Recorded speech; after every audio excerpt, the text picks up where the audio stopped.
let your fountain be blessed, and rejoice in the wife of your youth. A lovely deer, a graceful doe, let her breasts fill you at all times with delight. Be intoxicated always in her love. Romans chapter 10, verse 14 to 15. How then shall they call on him in whom they have not believed? And how shall they believe in him of whom they have not heard?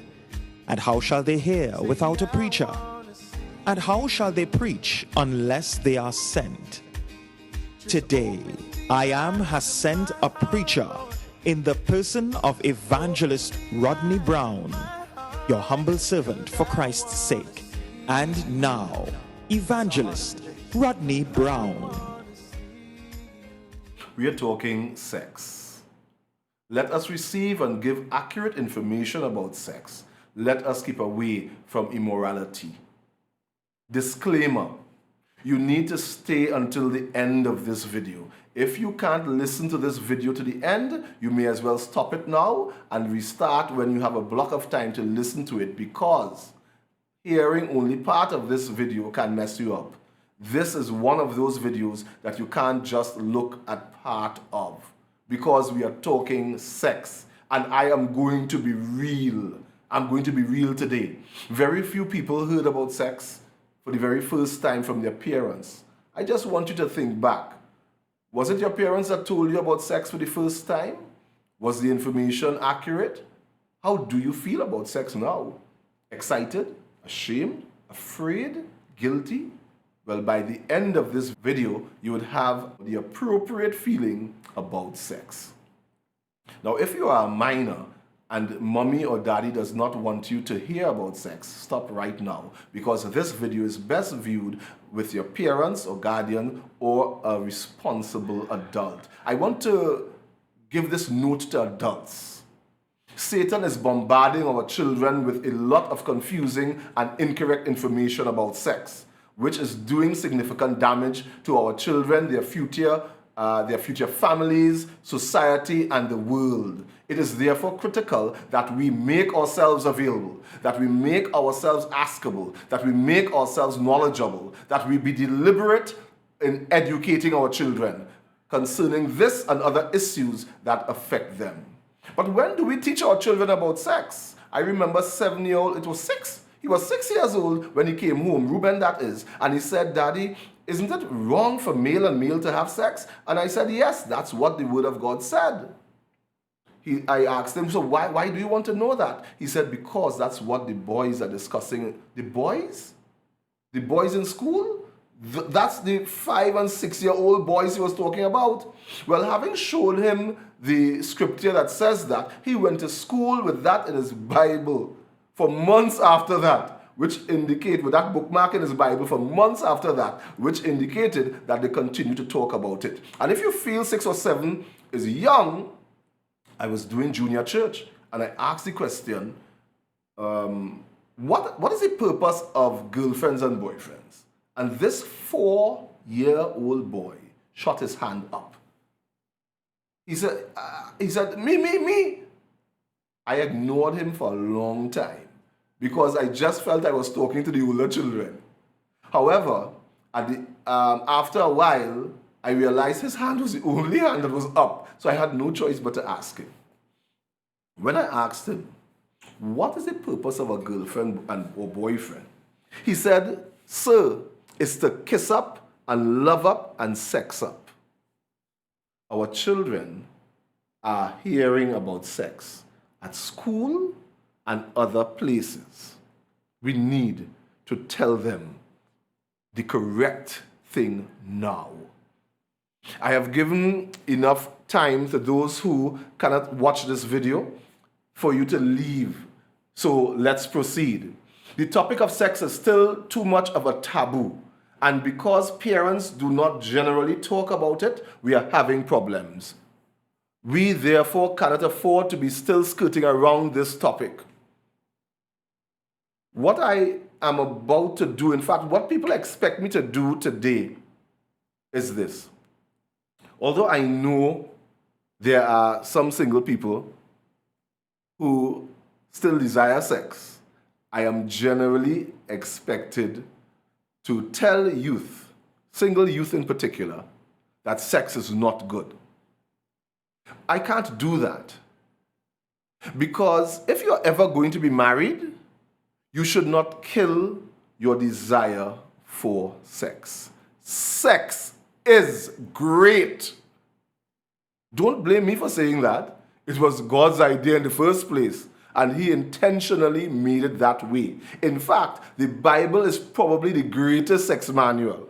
It reveals the good, the bad, and the ugly about sex. We will get greater insight about this at another time.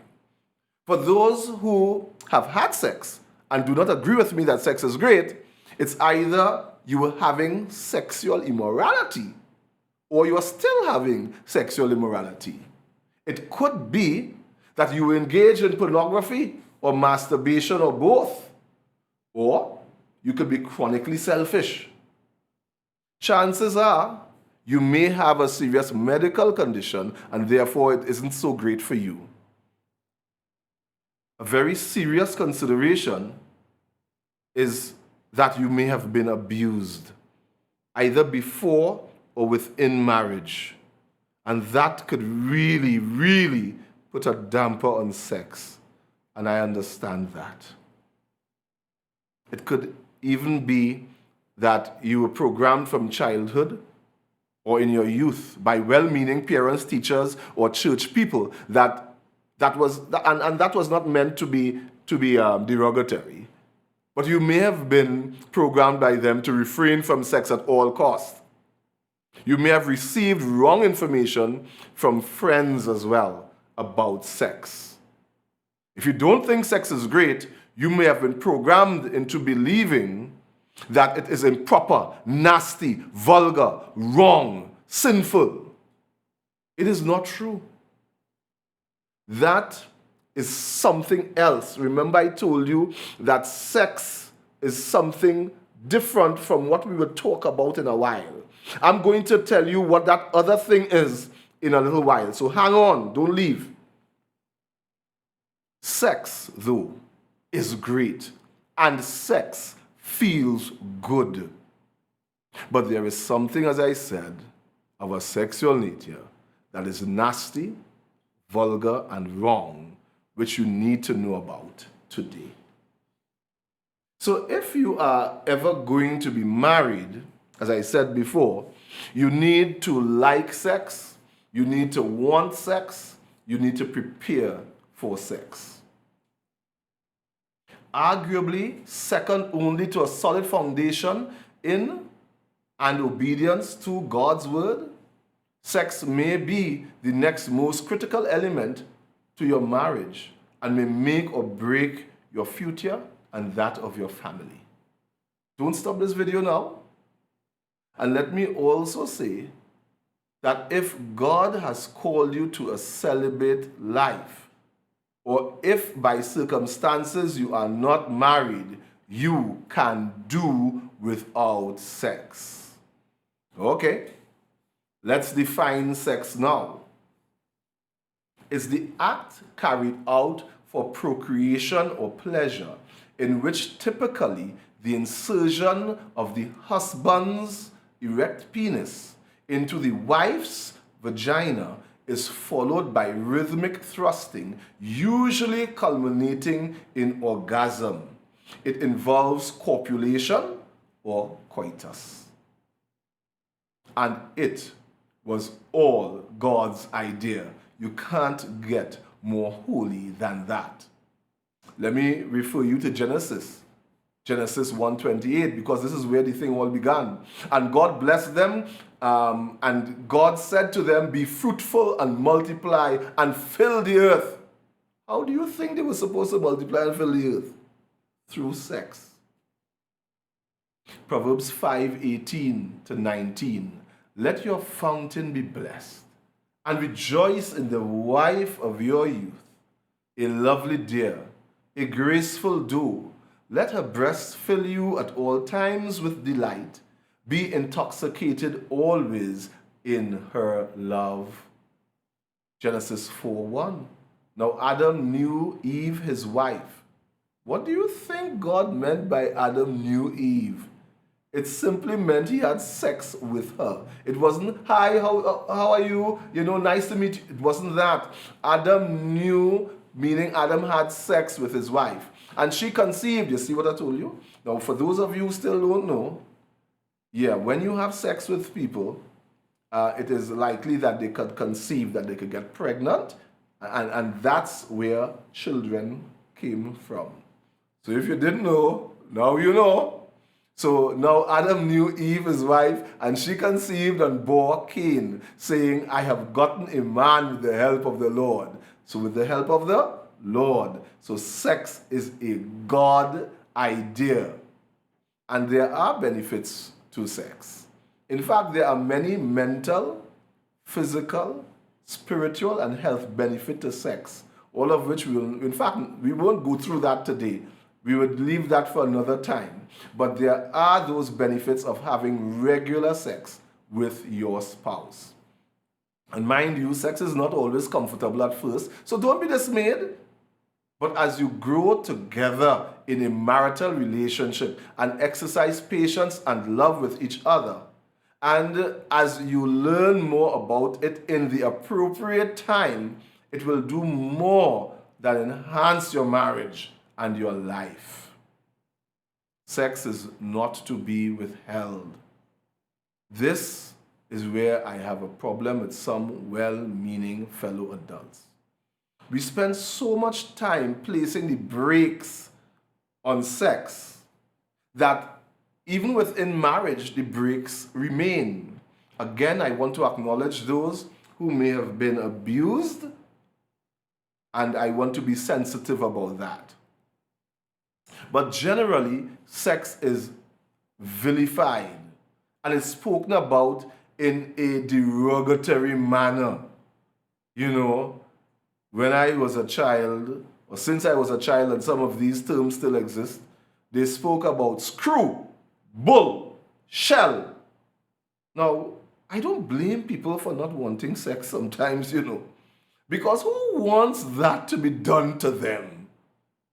Then there is porn, and it gives you a warped view of sex. It can give you a damaging view of sex.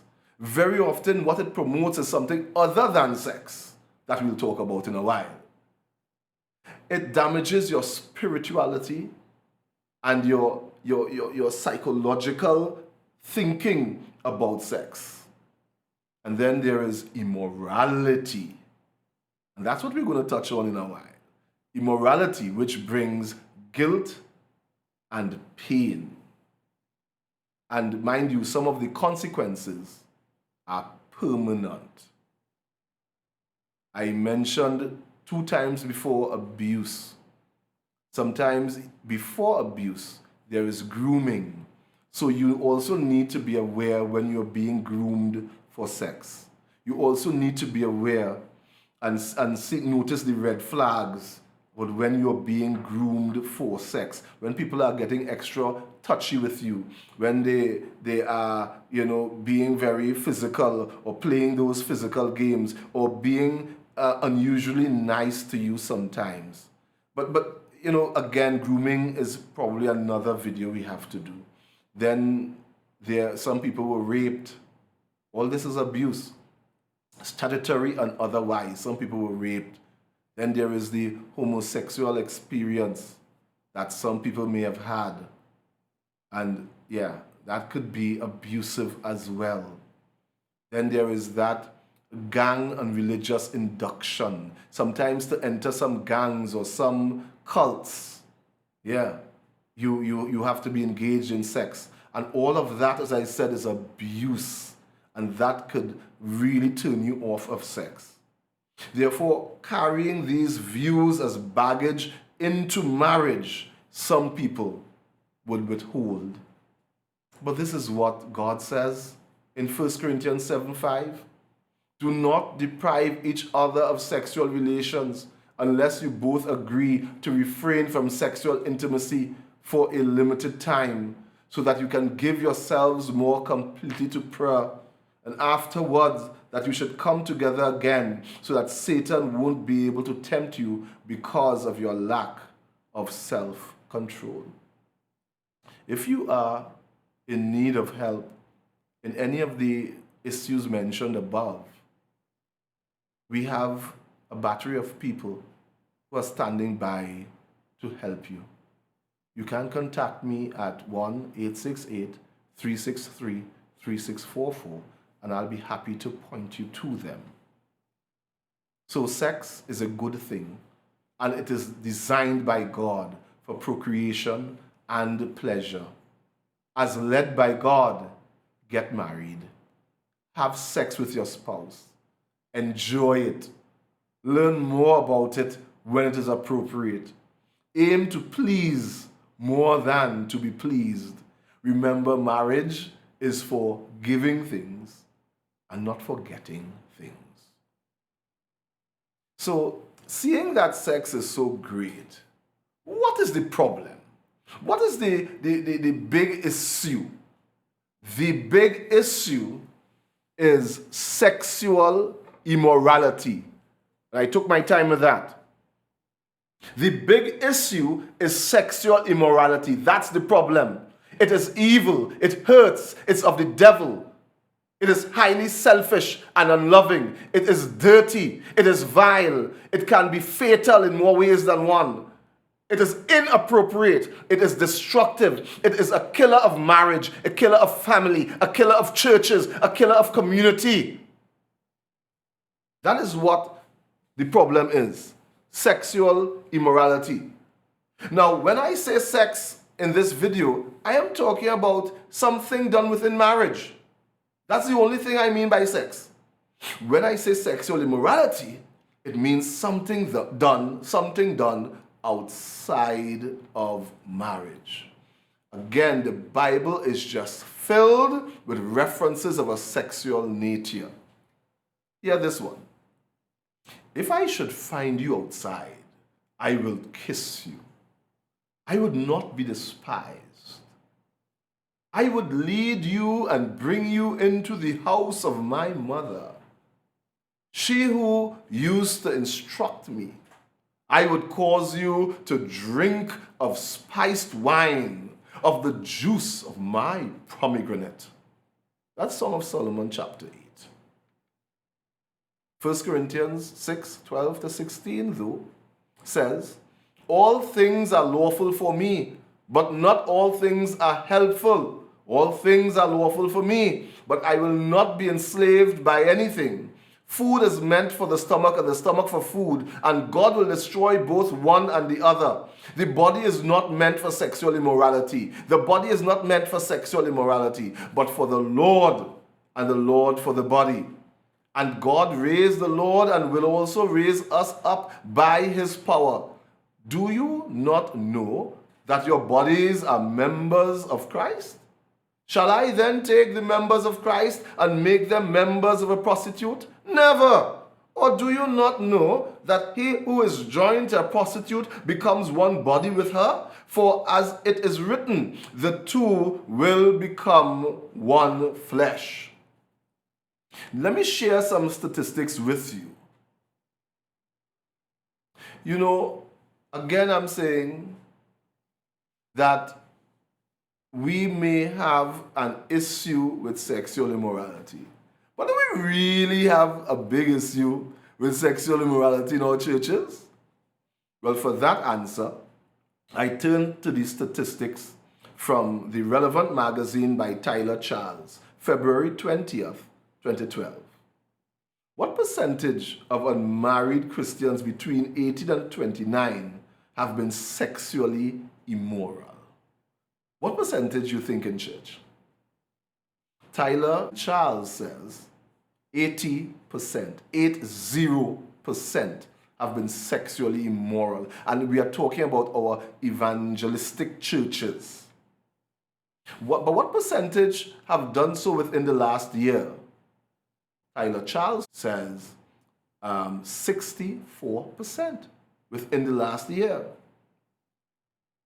What percentage are currently involved in a sexually immoral relationship? Again, the answer comes back. 42%. That's just under 50%. So about half of, according to this research, half of the people within our churches, half of them are being sexually immoral as we speak. Sexual immorality, if not the main challenge among the youth, it is certainly one of the main challenges. But what is immorality in the first place before we go into sexual immorality? What is immorality? It is any meditation, that's a thought, any communication, any way of transmitting anything, whether it's body language or whether it's verbal or whatever, facial, whatever. So any meditation, communication, or activity which is contrary to established moral principles. Let's now look at sexual immorality. And sexual immorality, mind you, before I give you the definition, is not only copulation outside of marriage. It is not only copulation. It is not only penis in vagina. It is the participation in any activity, communication, or meditation of a sexual nature, including foreplay or self-stimulation, that is not about or with your spouse within marriage, which arouses you or which you consciously do to arouse someone else.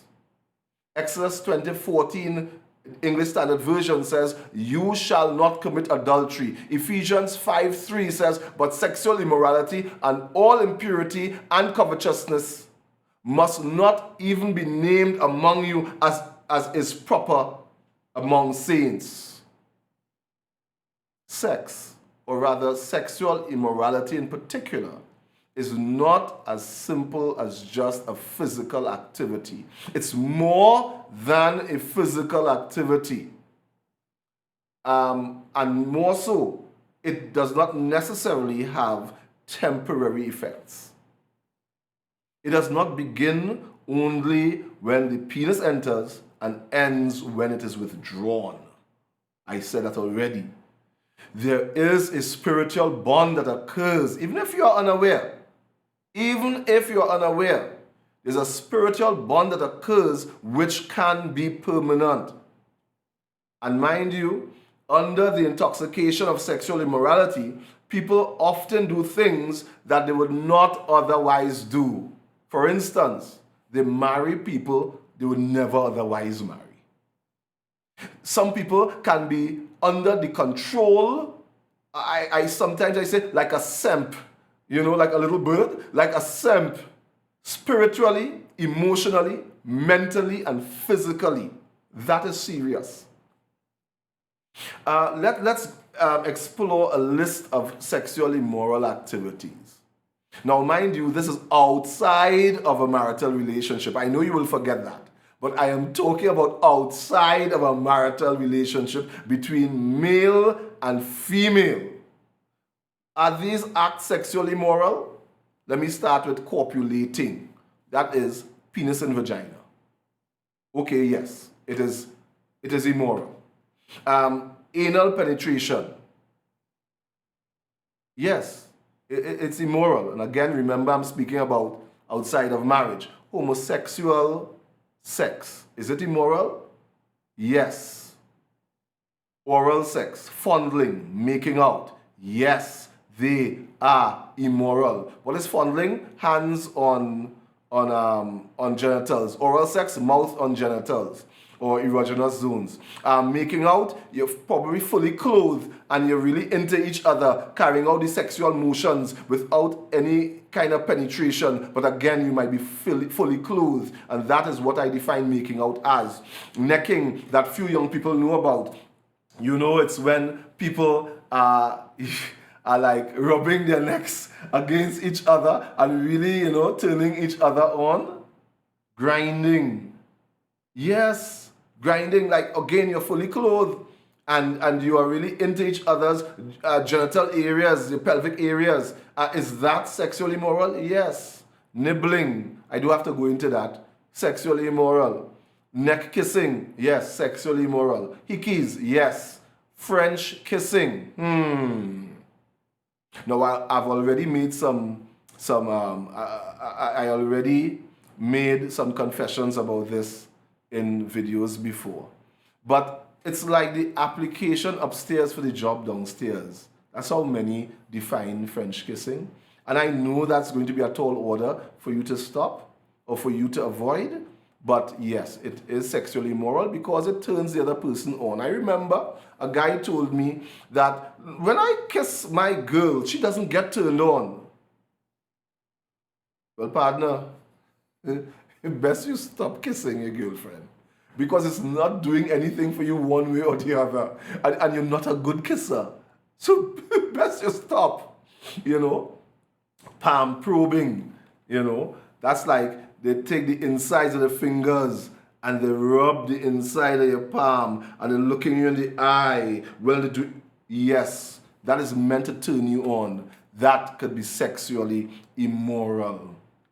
What about manipulating sensitive zones or erogenous zones? Even when you're fully clothed, like your spine, your neck, your thighs, the inside of your thighs, your nipples, the breast, the chest, the ears, the scalp, the groin, your butt, etc. Manipulating those sensitive or erogenous zones, yes, it's sexually immoral. What about dirty talk? So you're sitting talking to somebody, and you decide to get a little dirty. You look at the person, have a weakness for sweetness. That's immoral. What about phone sex?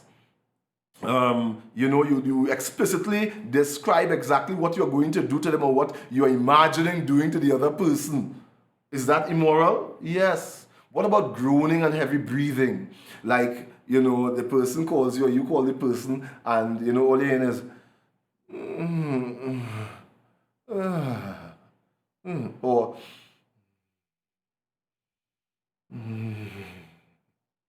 yes, that could turn someone on. What about flashing? Wow, look. Yes, that can turn people on. So flashing could be sexually. In fact, flashing is sexually immoral. Now, I'm not talking about what you see on the Zoom platform these days, I saw situations where during even school time that somebody nude passes across the back, That's not what I'm talking about. I'm talking about deliberate flashing. What about photo sharing? Sharing photos of some triggers or some fetishes like nudes, semi-nudes, genitals, butts, lips, tongue, lingerie, ears. Yes, that is sexually immoral. I learned recently, someone told me that showing your feet turns people on. Something that I didn't really know, but now I know. So that I actually showed my feet in some of my prayer updates, and people told me, hey, don't do that. That turns people on. So I'll have to rethink that. What about sexting? And yeah, I used to think it was text sex, but the youth got me in order and told me, hey, it's sexting, not text sex. What about suggestive gesticulating? So you're here and you're using your facial expressions to, or perhaps your hands as well, your body to gesticulate, what your intentions are. Yes, that could be sexually immoral. What about smoldering or staring and glancing at somebody in a sexual way? You just look at them and yes, that could be sexually immoral. In fact, I keep saying could be, but that is sexually immoral. What about visualizing? So nobody else involved, and you're just visualizing, meditating on someone in a nice position. You're not married, as I said before. Is that sexually immoral? Yes, and I'll prove it to you in a while. What about lusting? Like you see somebody passing down the road and your eyes follow them and undress them until they're out of... Yes, that is immoral. Pornography, masturbating. Yes, that is immoral. Matthew 5, let me tell you something about visualizing. Matthew 5:28 says, "But I say unto you that whoever looks on a woman to lust after her has committed adultery already with her already in his heart." The effects of sexual immorality. And yes, there are effects of sexual immorality. There are consequences of sexual immorality. And some of them linger and are permanent. Some of the consequences, I will list in a while, but 1 Corinthians 6:16 says what? "Know you not that he who is joined to a harlot is one body?" I read that before. "For two," says he, "shall become one." I mentioned before that their bodies don't become one, but there is some kind of spiritual bond when their bodies come together. There is some kind of spiritual bond that occurs. And again, that does not necessarily lead to marriage. Consequences may include, but are not limited to, premature pregnancies, sexually transmitted diseases, or sexually transmitted infections, death, sin against your own body, spiritual ties that keep stressing on. You become one. You become one with your spouse. You become one with the boys and the girls or whoever else you had sex with before marriage. You become one. Psychological scars, further sin like lying, like blackmail, like lusting, damage to personal and church testimony. Sometimes it could also, the consequences are criminal nurturing.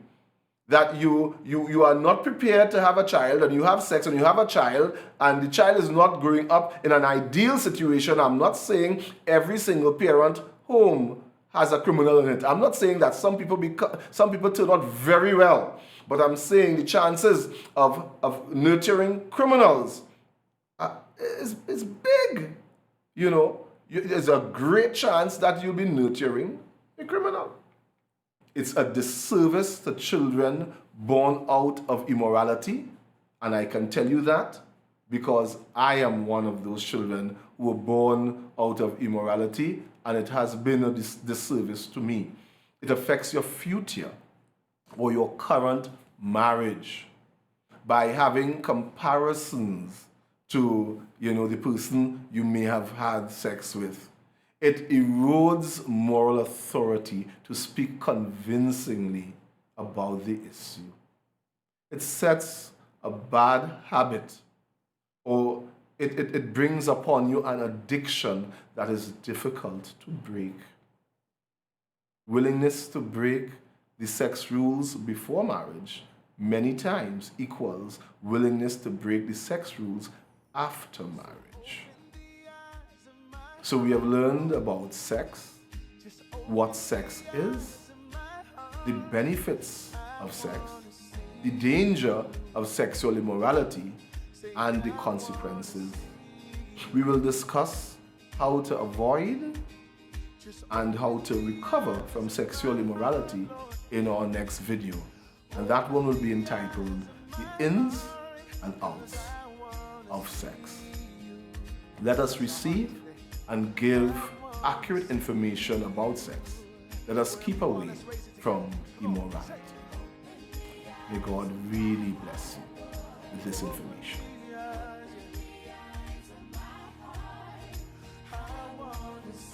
Come on, if you want to see him in the midst of the noise, in the midst of the chaos. Come on, just ask him today. Oh, say, oh.